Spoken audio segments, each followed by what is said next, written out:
Chapter 15 Adventures of Alice in Wonderland 1.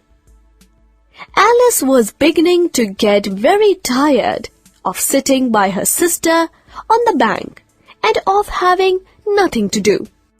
Once or twice she had peeped into the book that her sister was reading, but it had no pictures or conversations in it. What is the use of a book, thought Alice, without pictures or conversation?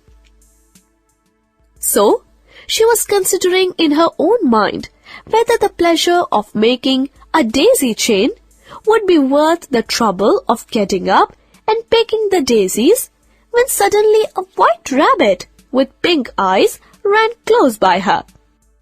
There was nothing so very remarkable in that, nor did Alice think it so very much out of the way to hear the rabbit say to itself, "Oh dear, I shall be late." But when the rabbit actually took a watch out of its waistcoat pocket and looked at it and then hurried on, Alice started to her feet, for it flashed across her mind that she had never before seen a rabbit with either a waistcoat pocket or a watch to take out of it, and burning with curiosity, she ran behind him to see it pop down a large rabbit hole under the hedge. In another moment, down went Alice after it, never once considering how in the world she was to get out again. The rabbit hole went straight on like a tunnel for some way and then dipped suddenly down, so suddenly that Alice had not a moment to think about stopping herself before she found herself falling down a very deep well. Either the well was very deep or she fell very slowly, for she had plenty of time as she went down to look about her and to wonder what was going to happen next. First, she tried to look down and make out what she was coming to, but it was too dark to see anything. Suddenly, thump, thump, down she came upon a heap of sticks and dry leaves, and the fall was over. Alice was not hurt a bit, and she jumped up onto her feet in a moment. She looked up, but it was all dark overhead. Before her was another long passage, and the white rabbit was still in sight, hurrying down it. There was not a moment lost. Alice went away like the wind, and was just in time to hear it say as it turned a corner, "Oh, my ears and whiskers! How late it's getting!" She was close behind it when she turned the corner, but the rabbit was no longer to be seen. She found herself in a long, low hall, which was lit up by a row of lamps hanging from the roof. There were doors all around the hall, but they were all locked. Suddenly, she came upon a little three-legged table, all made of solid glass. There was nothing on it except a tiny golden key, and Alice's first thought was that it might belong to one of the doors of the hall. But, alas, either the locks were too large or the key was too small. But, at any rate, it would not open any of them. However, on the second time round, she came upon a low curtain she had not noticed before, and behind it was a little door about 15 inches high. She tried the little golden key in the lock, and to her great delight it fitted. Alice opened the door and found that it led into a small passage, not much larger than a rat hole. She knelt down and looked along the passage into the loveliest garden you ever saw. How she longed to get out of that dark hall and wander about among those beds of bright flowers and those cool fountains, but she could not even get her head through the doorway. "And even if my head would go through," thought poor Alice. "It would be of very little use without my shoulders. Oh, how I wish I could shut up like a telescope. I think I could, if I only know how to begin."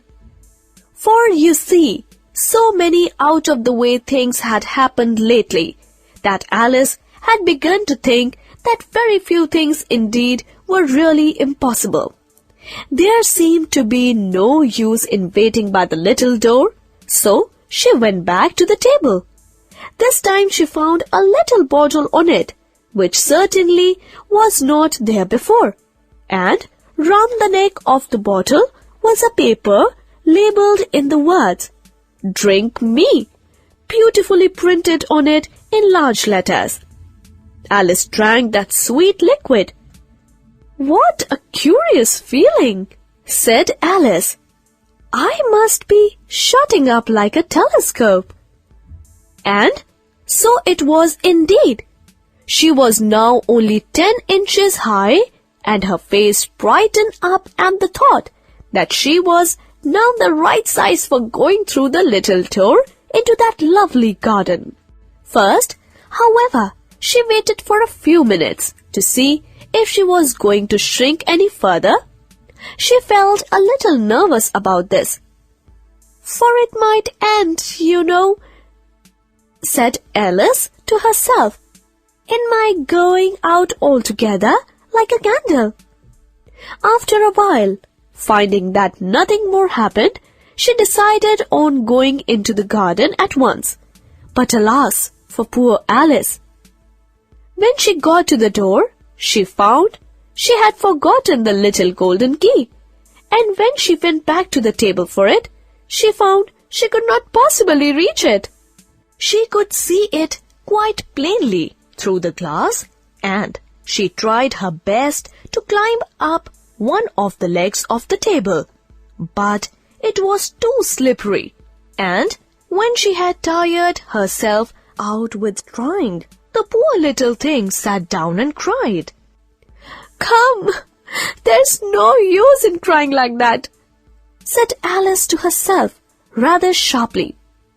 "I advise you to leave off this minute."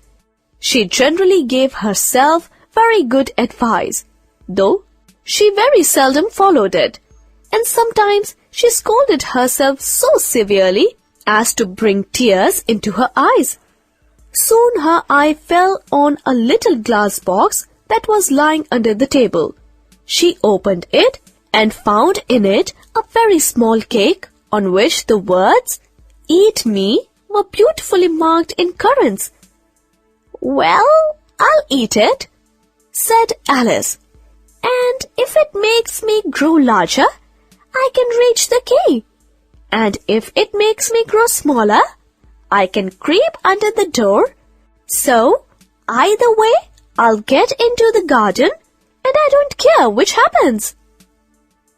She ate a little bit and said anxiously to herself, "Which way? Which way?" holding her hand on the top of her head to feel which way it was growing, and she was quite surprised to find that she remained the same size. To be sure, this generally happens when one eats cake, but Alice had got so much into the way of expecting nothing but out-of-the-way things to happen that it seemed quite dull and stupid for life to go on in the common way. So, she set to work and very soon finished off the cake.